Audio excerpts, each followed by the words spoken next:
cœur à l'amour, ouvre ton cœur au soleil, comme une rose assoiffée d'eau, de chaleur, de soleil. Bonjour, chers choisis de Jésus. Comme nous l'avons vu la semaine dernière, nous sommes entrés, nous cheminons semaine après semaine vers Pâques et nous espérons, ce que nous portons dans notre cœur, c'est que nous puissions tous vivre une Pâques nouvelle. C'est-à-dire que nos cœurs puissent être complètement renouvelés. Chacune des journées du carême sont là pour nous faire avancer vers cette Pâques nouvelle. Aujourd'hui, j'aimerais m'arrêter sur ce qu'on retrouve dans le bréviaire, à l'occasion de l'antienne du bréviaire des Laudes. Vous savez, dans la parole de Dieu, aussi bien que dans le bréviaire, il y a une multitude de trésors qu'on n'a jamais fini de développer ou de comprendre. Et dans cette antienne-là, on dit ceci: aujourd'hui, ne fermons pas notre cœur, mais écoutons la voix du Seigneur. Si on s'arrête, là, il n'est pas dit demain, la semaine prochaine, dans un mois, tu ouvres ton cœur au Seigneur. Non, aujourd'hui. Ça veut dire l'instant présent. Et d'ailleurs, c'est comme j'ai eu l'occasion de le dire déjà dans le passé, quel est le meilleur moment pour entrer en relation avec le Seigneur? C'est pas celui que nous avons vécu ce matin, il est passé. C'est pas celui que nous allons vivre ce soir, il n'est pas arrivé. C'est le moment présent. Et c'est ça que nous dit, quand on dit aujourd'hui, à l'instant présent, c'est donc le temps le plus important pour toi, pour ouvrir ton cœur, pour entrer en relation avec, pour écouter la voix du Seigneur. On peut s'arrêter pour se demander, mais comment pouvons-nous ouvrir notre cœur? On a vu qu'il y a différentes petites choses, comme la semaine dernière, si tu jeûnes à ta volonté, ça vient d'enlever des blocages dans ton cœur, puis ça l'ouvre à pouvoir accueillir la volonté de Dieu. Parce qu'on doit toujours le demander au Seigneur de lui-même de venir ouvrir notre cœur. Et on dit, mais écoutons la voix du Seigneur. Ça veut donc dire que le Seigneur nous parle. Mais parfois, on ne l'entend pas. Comment il se fait que si on a un Seigneur qui parle, qu'on ne l'entend pas? Hein? Puis pourtant, toute la parole de Dieu nous démontre que le Seigneur a parlé à sa création, à partir d'Adam et Ève, de Caïn et Abel, Abraham, Isaac, Jacob, Noé, et puis il a parlé d'une façon spéciale à travers Jésus, et il continue à parler. Maintenant, même s'il parle, si on ne l'entend pas, qu'est-ce que ça veut dire? J'aimerais vous donner la comparaison qu'on peut faire avec la radio. Moi, souvent chez moi, je n'entends pas la radio. La radio ne me parle pas. Parce que la radio est fermée. Ça ne veut pas dire qu'il n'y a pas de poste émetteur. Ça ne veut pas dire, puis pourtant j'en ai un radio, mais il est fermé. Il n'est pas branché sur les bonnes ondes, donc j'entends rien. Et je pense que c'est un peu ça qui fait que nous, parfois, nous n'entendons pas le Seigneur. Nous sommes ou bien nous sommes fermés, ou bien nous ne sommes pas branchés sur les bonnes ondes. On n'est pas. Alors donc, on se doit d'ouvrir notre cœur, et c'est là pour entendre la voix du Seigneur. Et le Seigneur, comme on l'a dit à différentes occasions, il y a différentes façons de nous parler. Il nous parle par inspiration. Il nous parle, il nous a parlé par toute sa parole, comme on l'a vu depuis le début du monde. Il nous parle encore avec des livres comme celui-ci. Il nous parle à travers notre inspiration. Il nous parle à travers les autres. Il nous parle à travers les événements. Et pour l'entendre, eh bien, il faut ouvrir notre cœur. Et plus on va jeûner à notre volonté, moins on prend de l'espace. Parce que trop souvent, je pense qu'on fait un peu avec le Seigneur que certaines personnes font avec nous. Regardons un peu ce qui se passe. Vous avez tous rencontré des gens qui, au moment donné, vivent de grandes souffrances, puis ils viennent vous parler.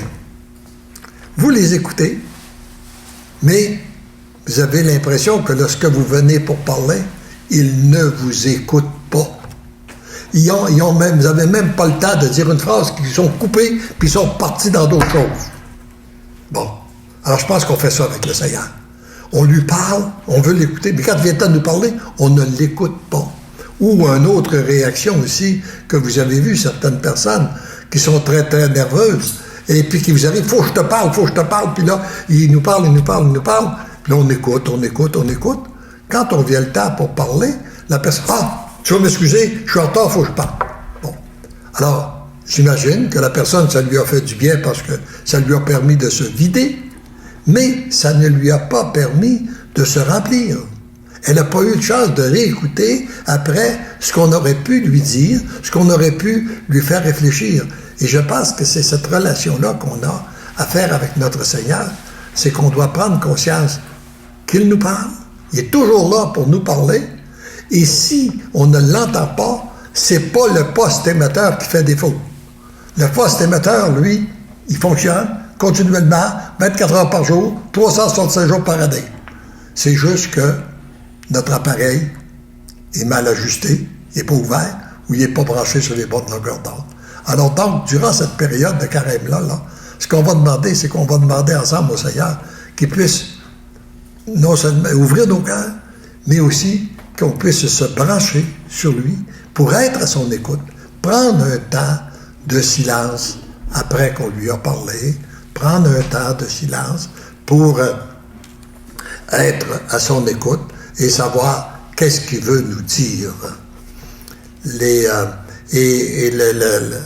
L'image on pourrait regarder la pensée du jour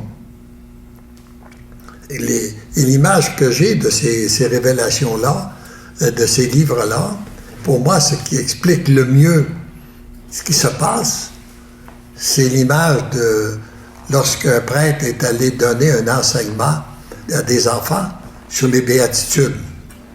Et qu'à la toute fin, il a demandé aux enfants, allez à votre pupitre et écrivez une nouvelle béatitude que le Seigneur donnerait aujourd'hui avec les mots modernes de notre temps. Et il est arrivé, une petite fille est arrivée, et sur sa feuille c'était écrit « Bienheureuse la personne qui est fragile comme une feuille de papier, car elle sera recyclée par le Seigneur. » Voyez-vous, regardez comme c'est beau. Le Seigneur, la personne fragile comme une feuille de papier sera recyclée par le Seigneur. Le Seigneur n'a pas pu nous la donner il y a 2000 ans. Les gens n'auraient rien compris. Il nous parlait des brebis, puis là, les gens comprenaient. Le berger et les brebis, les gens comprenaient ça. Mais recycler, un papier recyclé par le Seigneur, ça ne leur aurait rien dit. Aujourd'hui, il passe par la petite fille pour nous donner cette belle béatitude-là. Et dans ces livres-là, il n'y a rien de nouveau. Tout nous a été donné par la parole de Dieu. Mais ce qu'il y a de nouveau, c'est un langage nouveau, adapté aux besoins de notre temps, pour nous permettre d'ouvrir nos cœurs et être de plus en plus à son écoute. Est-ce qu'il y a des commentaires? Oui. Bonjour à tous. Oh, viens-t'en, on a une stagiaire aujourd'hui avec nous. Viens là, Raymond. C'est Raymond qui est avec nous aujourd'hui. Raymond, elle va être là pour quand que je serai pas là, moi. C'est elle qui va prendre la place. Fait que je suis en train de lui montrer à lire vos beaux messages que vous nous envoyez. On aime ça quand vous nous répondez, quand vous interagissez avec nous. Et que ici, on a Camélia qui demande comment sortir du deuil douloureux. À vous demande ça. Puis, il y a beaucoup de gens qui nous répondent qui aiment qu'est-ce que vous dites parce qu'ils disent « Amen ». Des « Amen », là, on a la page pleine. Aussi, oui, j'ai été fragile et j'ai prié. Jésus m'a tenu debout, nous dit. Lui faire confiance dans la vie par la divine providence, car il est vivant. Fait que Camélia vous demande comment sortir du deuil douloureux. Merci. Je crois que le plus bel enseignement que j'ai, le Seigneur l'a donné à travers 2 veuves lors de mon premier voyage en Europe. Puis je vous l'ai déjà raconté, je vais le raconter de nouveau parce que je pense que ça vient confirmer toute la différence entre regarder, vivre une souffrance avec les yeux humains et la vivre avec les yeux de la foi. Après une conférence, il y a une dame qui vient me voir écrasée par la souffrance. Et elle me dit, ça fait 6 ans et demi que priez pour moi parce que ça fait 6 ans et demi que mon mari est mort. Puis depuis ce temps-là, elle me donne une série de malheurs pour terminer en me disant maintenant, ce sont mes enfants qui ne veulent plus me voir. Moi, j'aime mieux utiliser le mot accueillir qu'accepter. Mais là, je trouvais le mot accueillir trop fort. Enfin, j'ai utilisé le mot accepter. J'ai dit, avez-vous accepté la mort de votre mari? Et elle m'a crié, c'est pas acceptable. Bon, on va demander à Dieu de venir pacifier votre cœur et de vous donner une grâce toute particulière de pouvoir accepter, je n'ai pas osé encore utiliser le mot accueillir, je dis, commencez par accepter la situation qui est la vôtre, en commençant par la mort de votre mari. Mais 2 soirs plus tard, alors que je donne à peu près le même genre de conférence dans un autre groupe, et il y avait une dame qui était rayonnante. Elle rayonnait à travers les autres. Elle a attiré mon attention tout le temps de la conférence, puis je voyais qu'elle approuvait tout ce que je disais. Et elle vient dire après, ce que vous enseignez, je le vis. Ça fait 6 mois que mon mari est mort. Et nous étions encore jeunes, et il était au début de la soixantaine, nous étions très heureux ensemble. Et quand c'est arrivé, j'ai dit, Seigneur, je te rends grâce pour le bon mari que tu m'as donné. Pour les années de bonheur que tu nous as permis de vivre ensemble. J'aurais aimé qu'elle se continue. Toi, tu en as décidé autrement. Que ta volonté soit faite. Puis elle dit, depuis ce temps-là, je suis envahi d'une paix que je ne sais pas d'où elle vient. J'ai même une joie qui m'inquiète parce que j'ai peur que les gens me voyant vivre pensent que je suis heureuse que mon mari soit mort. Voyez-vous, tout l'enseignement qu'il y a dans ces 2 comportements-là, tout à fait opposés l'un à l'autre. Un, on n'accepte pas. On se révolte, c'est pas acceptable, etc., etc., puis on maintient notre souffrance.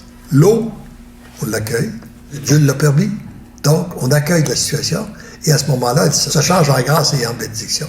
Pour moi, c'est la vraie façon de vivre un deuil.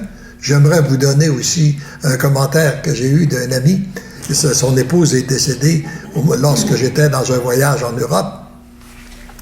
Quand je suis revenu, je me suis empressé de l'appeler pour lui offrir mes condoléances. Puis il m'a dit, si je me laissais aller à la tristesse, je serais un grand égoïste. Parce que l'épouse que j'ai aimée toute ma vie, elle est entrée dans un bonheur que jamais je n'aurais pu lui donner. Alors pour moi, voilà des attitudes ou des changements, des grâces particulières qu'on peut recevoir, qu'on peut demander au Seigneur et qui me permet de changer de situation douloureuse à une situation de paix, d'accueil, de sérénité. Or, et on prend, j'espère que ça répond à votre question. Elle dit merci, puis elle rajoute accepter. Accepter. Oui. La pensée de ce jour, c'est mon enfant. Si tu savais comme je t'aime avec tes misères.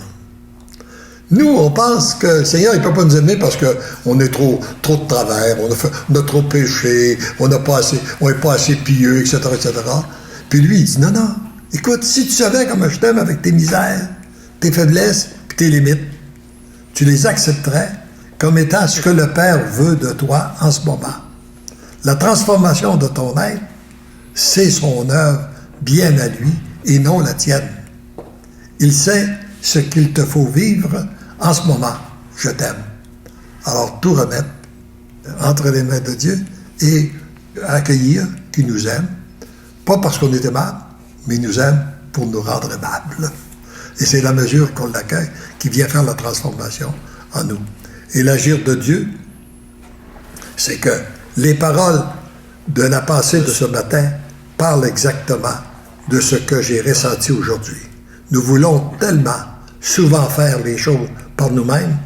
Merci de me permettre, par ce texte, de me recentrer sur l'essentiel. Est-ce qu'il y a d'autres commentaires? Oui. Question. On a une petite question pour vous.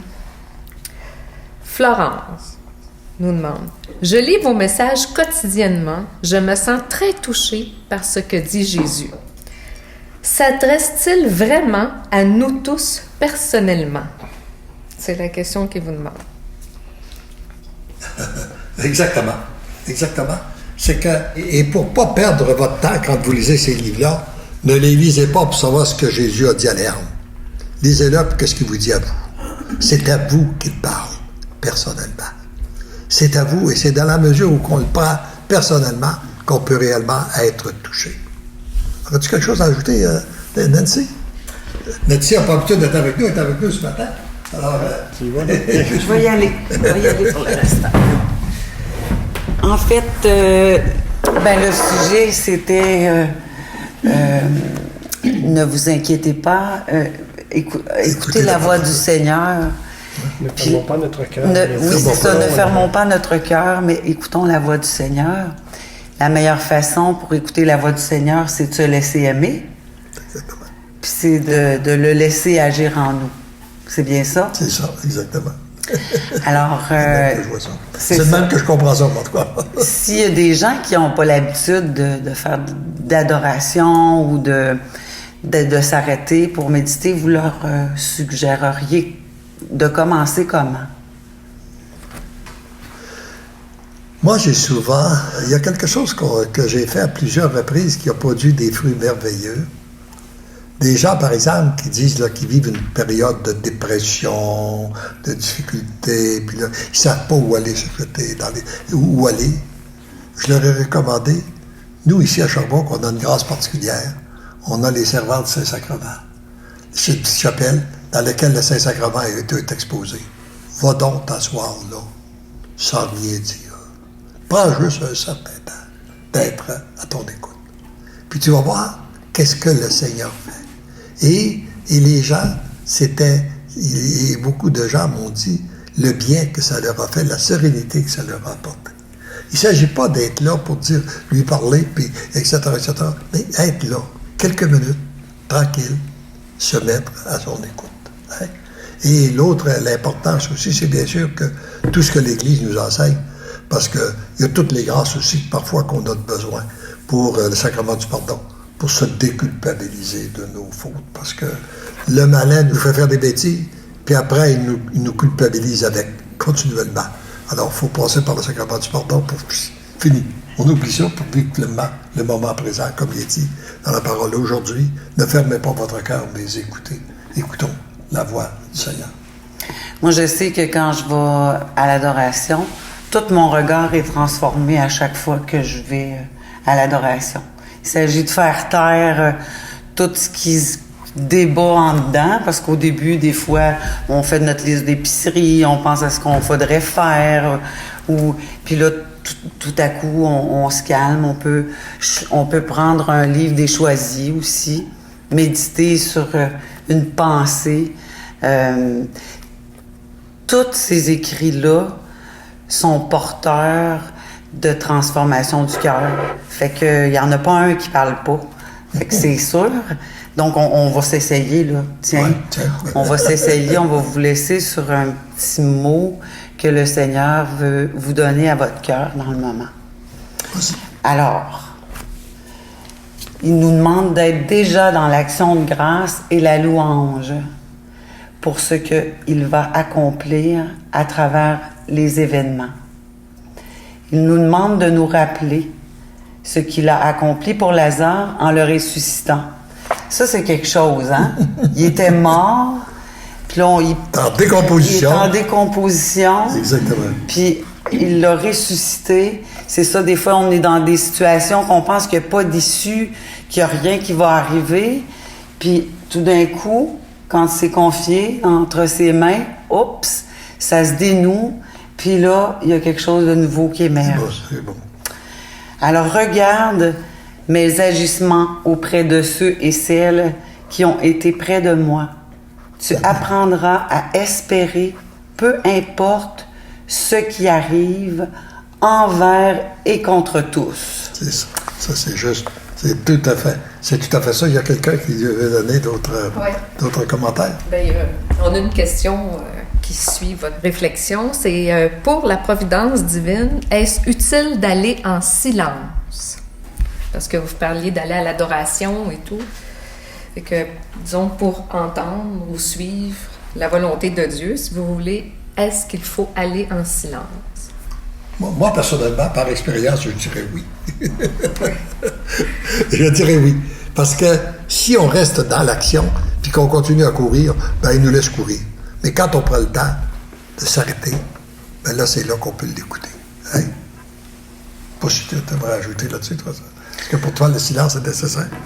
Ben, le silence est nécessaire pour entendre après la providence. Si on fait pas silence, des fois, on voit pas les signes que Dieu nous envoie sur notre route. C'est ces temps-là qui permettent de s'ouvrir à l'action de Dieu par la suite, je trouve. Et c'est vraiment important. J'aimerais, ceci me rappelle une expérience que j'ai vécue lors d'une dernière retraite que j'ai donnée à Roque-Castello, en France, près de Marseille. On sait que nous savons que quand il y a une retraite de 3 jours ou 5 jours, les gens, chacun des personnes aime rencontrer le prédicateur pour lui parler de leurs problèmes, etc., etc.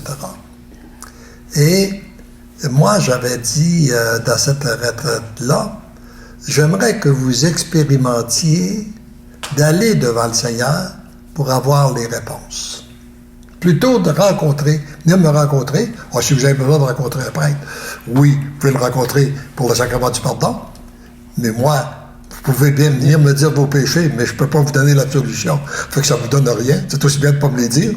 Et là, par contre, allez devant le Seigneur, posez-lui vos questions et placez-vous. Priez, par exemple, un des 3 volumes, et puis, après que vous avez étudié ou bien écouté ce que vous recevez comme inspiration, ou ouvrez le volume, après que vous avez prié, puis lisez ce que vous avez sous les yeux. À la fin de la retraite, il m'est arrivé 2 témoignages pour me confirmer comme c'était important dans la relation qu'on avait avec notre Dieu. Il y avait une petite dame qui était à sa deuxième ou 3e retraite avec moi. Et puis, à un moment donné, elle était venue dans une première retraite, elle était venue me dire, moi, j'ai souffert beaucoup, j'ai pas connu qu'est-ce que c'était que l'affection paternelle. J'en ai pas eu de mon père. Puis vous symbolisez tellement le père. Est-ce que je pourrais juste mettre ma tête sur votre épaule? Rien plus de ça, juste pour avoir une petite affection paternelle. J'avais trouvé ça cute, je dis, ben oui.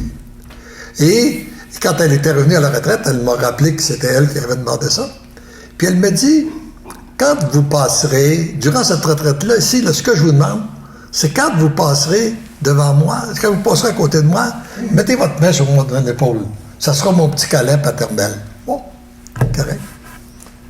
À la toute fin, elle vient me dire, j'ai passé du temps devant le Seigneur et je veux vous dire que j'ai été tellement comblé que je n'ai plus besoin des petits câlins du grand-papa Léandre. Alors, le Dieu l'avait réellement comblé. Il y en a une autre qui vient me dire, moi, quand je suis arrivé ici, j'avais été la première à m'inscrire pour vous rencontrer. Et là, le programme avait été changé. Et puis finalement, là, je viens vous rencontrer pour vous dire que j'ai été devant le Saint-Sacrement, je n'ai pas besoin de vous rencontrer. J'ai eu toutes les réponses que je voulais. Et ça, c'est beaucoup mieux que quand on a les réponses venant du Seigneur que venant d'une personne. Parfois, il peut passer par une personne, mais c'est qu'on a. Et apprendre à être à l'écoute du Seigneur, pour moi, c'est ça. D'être à son écoute il vient répondre. Parce que d'ailleurs, si le Seigneur, moi je me méfie un petit peu lorsque quelqu'un se passe obligé que le Seigneur doit toujours passer par un autre pour lui donner une réponse. Parce que si on a beaucoup de décisions à prendre à chaque jour. Si on est obligé d'aller chercher, si moi, je décide que je mets ma confiance, que le Seigneur est pas, je vois que le Seigneur passe par Nancy. Bon, ben, je dis, je vais appeler Nancy pour voir que tu me donnes la réponse. Et puis, mais là, j'ai une autre décision à prendre. Ben là, je vais rappeler Nancy pour voir qu'est-ce que c'est que le Seigneur va te dire à toi. Ben là, à un moment donné, il peut t'appeler 10 fois par jour. Alors que le Seigneur, il va nous donner la réponse directement. C'est ça qu'on a à découvrir. Il nous parle à nous directement. De temps en temps, il peut passer par les autres. On peut avoir besoin de confirmation. Mais l'important, c'est d'être branché vers lui, puis de l'écouter. Alors, je pense qu'on est pas mal, on tire pas mal à la fin de notre émission. Est-ce qu'il y a d'autres choses que tu aimerais ajouter? Non, étant donné que c'est la fin, mais en fait, moi, tout ce que je souhaite, c'est que tous ceux qui cheminent avec les choisis de Jésus continuent à donner leur oui et à se laisser porter par le Seigneur et à le laisser conduire leur vie. C'est ce que je souhaite. Et vous pourrez prendre, pour approfondir davantage la pensée de ce jour, vous pourrez prendre le message 163 du premier volume. Je l'avais pris, je l'avais sorti, je passais de la commenter, mais je vais vous laisser la lire, la méditer, et profitons de ce temps de grâce particulier, qui est le temps du carême, pour nous rapprocher davantage de notre... Et n'oublions pas d'ouvrir notre cœur au Seigneur. Jeûnons à notre propre volonté pour que sa volonté se réalise en nous, autour de nous et aussi à travers nous. Et nous nous disons, parce que l'amour nous aime, nous devenons l'amour. En disant oui à ta vie, ton cœur en moi s'ouvrira. Ouvre ton cœur à l'amour, ouvre ton cœur au soleil, comme une rose assoiffée d'eau, de chaleur, de soleil.